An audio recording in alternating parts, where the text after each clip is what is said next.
I am the Tofu Golem. Please enjoy the video. In this video, I will explain how to make tea coasters. First, gather your materials. You'll need a base like cork or ceramic tiles, along with fabric or decorative paper. Don't forget adhesive, a good pair of scissors, and a ruler. Make sure everything is clean and dry before you begin.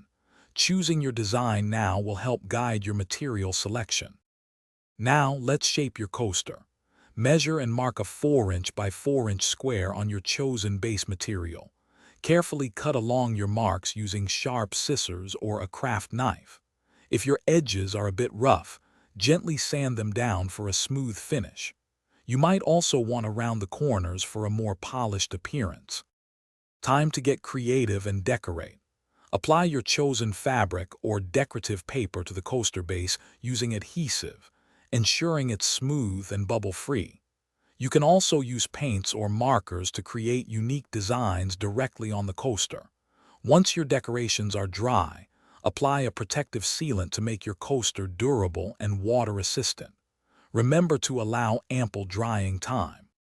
For the final touches, carefully inspect your coaster for any uneven surfaces or edges and make any necessary adjustments.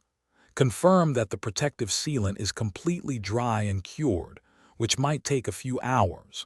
To protect your furniture, attach small felt pads to the bottom of each coaster. Now, your beautiful handmade tea coasters are ready to enjoy. Thanks for watching. Consider subscribing if we helped you today.